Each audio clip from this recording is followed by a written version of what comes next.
جو مومن کسی بھوکے مومن کو کھانا کھلائے گا، اللہ تعالی اسے جنت کے پھلوں سے کھانا کھلائے گا۔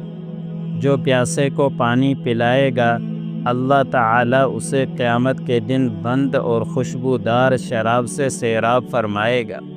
جو کسی بے لباس کو لباس پہنائے گا، اللہ تعالی اسے سبز جنتی جوڑے پہنائے گا۔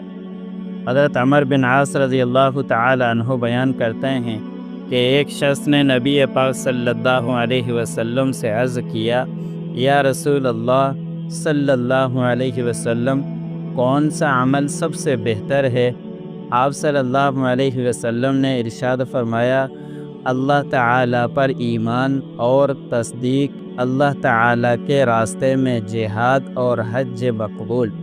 اس آدمی نے عرض کیا، یا رسول اللہ صلی اللہ علیہ وسلم، یہ تو آپ نے بہت سی چیزیں بیان فرما دی ہیں۔ آپ صلی اللہ علیہ وسلم نے ارشاد فرمایا، پھر کلام میں نرمی، کھانا کھلانا اور اچھے اخلاق سب سے افضل عمل ہیں۔ اس نے کہا، اگر میں صرف ایک بات معلوم کرنا چاہوں تو آپ صلی اللہ علیہ وسلم نے ارشاد فرمایا، تو پھر جاؤ اور اپنی ذات پر تہمت نہ لگنے دو۔ حضرت عمر بن عبسہ رضی اللہ تعالی عنہ روایت کرتے ہیں کہ نبی اکرم صلی اللہ علیہ وسلم کی خدمت میں حاضر ہوا اور عرض کیا، اسلام کیا ہے؟ آپ صلی اللہ علیہ وسلم نے ارشاد فرمایا، کھانا کھلانا اور نرم گفتگو کرنا۔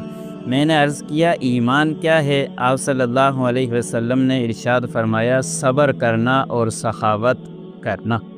اللہ عمل کرنے